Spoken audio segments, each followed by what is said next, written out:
Moving we shoot. Okay people, welcome back to another Fwoosh review. Today we're going to take a look at the Mezco 1/12 collective, The Crow. Oh, and I've been waiting for this one. Even long before we knew this was going to exist at some point in the future. You know how Mezco is. Here's your shiny promo pictures.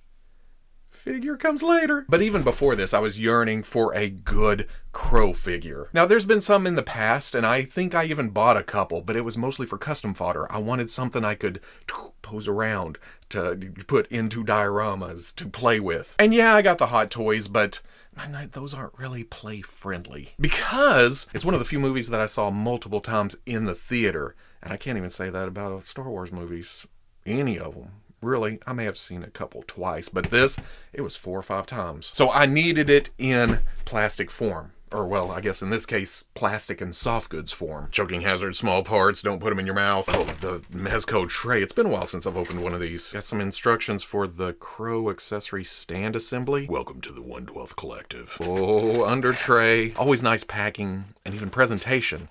I mean, the faces are covered up to protect them, but still. It comes packaged with the trench coat on, which looks really nice, but we're gonna take this off because I want to see the base body. I want to see what it can do without the bulkiness of the jacket. And that's not saying it's overly bulky, it's just a leather jacket. Even in real life, full size, it'd be like, holy shit, this leather jacket's heavy. May I take your coat, sir? And I am really happy with how this came out. I was afraid it was going to be stiff. I guess my biggest worry was that it was going to be single elbows, but nope, look at this, it's a double elbow. And I'm so glad that the overall proportions are thin. Didn't go for a superhero bod, just kinda went with normal proportions of a guy, you know, that died and got raised back from the dead by a crow. And Mezco did a fantastic job at replicating the costume. The cloth shirt is a kind of see-through stretchy material, but then you get down to the duct tape wrapped parts and it's rubbery. The arms are an overlay. At first I thought it was actually the forearm sculpt because when you unplug the hand, it looks like it goes all the way, but no, it's just an overlay because the cloth goes under it at the elbow. And then it's the same at the torso. It's a rubber overlay and the shirt goes under that, or, well, what's going on here? It's actually adhered to the shirt. Is that the same on the arms? Yeah, there seems to be a lip and then maybe here. I guess that's to keep the shirt from coming out from under it and it being an absolute terror to get back under there. Because you can also see the shirt is down here below it and then goes up into the articulation to hold its place. Then there's another overlay at the upper right thigh, and it looks just like tape, electrical tape, duct tape, whatever. Then the pants are like a faux leather that bunches up in places, which is okay because that was another worry of mine. This being this material, it doesn't stretch, not like this. But because of the bagginess, there's enough extra there to get most of the joints moving. The overlay kind of gets into the right knee, but with the left knee, you can see it comes up past 90. Then you have to wiggle it back into position after you bend it around. The bagginess carries down to the ankle where the boots are all plastic. And that's always one of my gripes with Mezco. It always looks nice, but it doesn't function as nice as it probably could. I guess the only other way to do that would have been cut through here, and then the dumbbell ball or something, but that would have chopped it up. There's some buttons at the fly, and these are actually nylon cords. It's attached at the seam on the inside, but otherwise it's just hanging, and it's the same here. And this one even goes under the overlay. Nice attention to detail right there. But the nicest thing about this outfit being translated into Mezco's soft goods action figure form, it's already torn up. Even if I'm bending it around and something tears, I don't mind because that's the look of the Crow. I mean, hell, up here he already has holes in his shirt. Because as the movie progresses, he gets more and more shot up, stabbed, sliced, whatever. So if I'm moving this around and it starts to tear somewhere else, I'm not going to mind as much. Don't get me wrong, it's a $100 action figure. It may be a moment of, oh, what's going on here? But at the same time, I could add some blood to it or just chalk it up to, you know, top dollar stabbing them again. Another Mezco thing is to not ever nail the likeness on its live action properties. They Mezco-fy it. It's recognizable, but it's not dead on. But with a character like the Crow, the makeup does a lot of heavy lifting. You get super close and you can see the print of the eye makeup, the spikes on the top and the bottom, but that's only if you get super close. You get away from it and it's like, oh, look, it's Crow makeup. I do kind of wish it was more make-up-y. You can see some skin tone peeking through down around the chin, but I wish there was a little bit, well, okay, maybe the forehead does have some fade to it, but maybe lighten up the black a little bit, like it's all makeup or it's a little run together, but otherwise, this is still great. Then the hair has a nice wavy sculpt to it. Going over articulation, there is a dumbbell joint at the top of the neck with a ball down at the bottom, which is nice for a character like Draven because of the hair. He can look up. There is some down. Oh, so much tilt. Left and right. This may be the first time I have ever seen a shoulder joint on a Mezco figure. There is a dumbbell in there. It goes forward a little, goes back. We can do that better. There's forward, there's back. It's not a super amount of range, but it's a little. Pin coming out to the shoulder rotates up. Again, you're going to get some stretch right there. That's pulling. Well, okay, let's keep going right about there. Then it hinges. Whoa. I really like this shirt material. Let's see if we can do it on the side without the hole. Oh, okay. Swivel at the bicep. Double elbow goes to there. Swivel hinge swivel at the wrist. Rotates around. Hinges in and out. And you can turn that to any direction you want to go. The wrap around the torso does get in the way a little here, but then there's a ball joint at the waist. Crunch. Arc back. Tilt. Hip. Goes up to here, back, out. Oh, better than some Spider-Mans. Rotation at the thigh. Double knee, I believe. Again, this gets in the way here. If you go to the left, there's more range. And then there seems to be a dumbbell or a ball joint at the bottom of the leg going into the ankle somewhere. But it's all covered up. I can't see it. There's hardly any back, a little forward, and then just a little rock to it. For accessories, there are 2 fists. Easy enough for those to just pop right off. One thing that will get in the way, this overlay does like to slide down. So if you are pushing and just holding here, the overlay is going to get in the way. Oh no, what the? So roll up his sleeves, give it a little elbow grease, ba-boom. With that, there are 2 grip hands, 2 trigger finger hands, 2 relaxed hands, or well, I guess, I say I'm dead and I move. And then a couple of hands from earlier in the movie because they don't have any duct tape on them. There is this hand. Then there's this one. Fun boy taking his shot.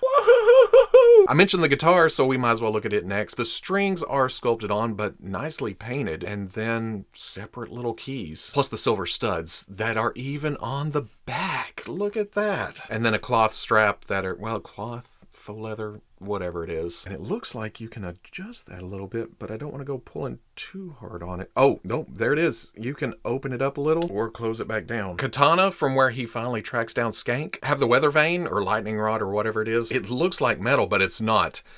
Oh, well, it's got some flex to it. I was worried there for a minute, but no, I'm not. A bit more rigid here, but I'm not worried about this anymore. Have the mask that inspired the makeup in the movie. There is the ring on the necklace, and, well, you can already tell this is not cloth. This is actually a piece of wire, so you're going to get some posability out of it. You're going to be able to lay it down on the chest. There's the fire crow that was on the ground after he took out T-Bird. Translucent plastic with some reds and some oranges. It's not near as big as it was in the movie, but you got to fit things within the box. Need to build a figure of Flame Crow. Then to light that, of course, Eric would need a Zippo with a flame on it. Same goes for the knife, just nice little details. I believe this is Fun Boy's revolver, right? Take your shot, Fun Boy. This rotates. That is crazy. Kind of like this pistol having 2 reloads, and they painted the bullet. Again, it's been a while since I've messed with Mezco, but dang, always love some silver accents. I made the sound effect before I even knew that carpet monster. You hungry? Comes with the pawn shop shotgun. Is that gasoline I smell? Kablammy! Gabriel. Nice little cat sculpt, doing a little trot, have the fur, the paint to the eyes, the nose, the ears. Yeah, this is cool. Then there are 2 versions of the crow. This one's just sitting, and now that I have it in the light, I notice a little gloss black here and there to make the feathers shine. Then there's one with the wings spread out, kind of flight mode. The feet are sculpted to be perched, like it's sitting on something. But at the same time, you can use this up in the air if you want to. I guess could be used on this. Is it? Nope. It's not going to clip on there. Here's Eric's tombstone with the very detailed sculpt to it. It's almost stone-like. In fact, nah, plastic. According to the instructions, you're supposed to take the base, plug the stand in, which is always nice. I love Mezco stands. They are so sturdy. There's also this clip with these holes in it. That's on a hinge too. The instructions say to clip it right here, but that doesn't work. It doesn't fit. The clip's too big. It only fits up here. Then the crows have holes in their backs that you plug one end of the wire into, then you plug the other end here. Those are bendy And you have your dive bombing crow. Seems really overly complicated. How about a little blue tack? Ta-da! Caw, caw, bang, fuck, I'm dead! Swinging all the way back around, the trench coat is really nice. It looks like a real life-size trench coat. There's a bendy wire in the front of it. Is that at the bottom too? Oh yeah, down here too. And then in the belt so you can get it posed around. Oh, the collar too. That's nifty. Like I said, it doesn't seem overly bulky. That brings us to the heads. Again, there's this neutral look that came on it in the package. Alternate head has the face staring off into space, a little more hair down in front of the eyes. There's this angrier one with the hair matted down, strand coming out in front of the face. But this one may be my favorite. The kind of smiling, kind of crazy what's going on behind those eyes face. Some teeth showing the shininess of the eyes. The makeup looks even better at a distance. Size-wise, Draven stands at about 6.5 inches to the top of his hair, which is taller than comic book Deadpool, but fits right in with Netflix Punisher. It is shorter than the Diamond Select Crow that I only picked up because it didn't look like this was coming anytime soon, and I liked the face, so I thought, I'm gonna make a custom. Then after I bought this, I got the notice of, hey, payments coming along, shipping soon, so does look great next to the Felix Toys ink blot and the Pocket World mask. And then here's the old tried and true comparison with the Hasbro Star Wars Black Series Stormtrooper version 1 and the Marvel Legends comic book Black Panther. Another way to get the crow on the shoulder is to barely tuck the foot under the collar of the jacket. Oh, yeah, oh, there you go. Have the collar down on the shoulder and then just drag the foot under. Here, fun boy. So at the end of the day, totally worth the wait. It's not perfect, but it's perfectly Mezco. How's that? They have their shortcomings like the ankles and a lot of the times the cloth getting in the way. But the biggest thing, well, okay, the biggest thing is it's the crow. And I've wanted that in action figure form. Now I have it. Happy. But the other big thing, I've said it several times, the costume already being tattered and torn, the soft goods being what it is, I don't feel the need to walk on eggshells with it or treat it like wet toilet paper. You know what I mean? Hell, because of my love of the character and my super intense like of the figure, I'm thinking about grabbing a second because of the head options. There's different looks, there's different scenes. I can put the hand, the guns, the different weapons, jacket, no jacket.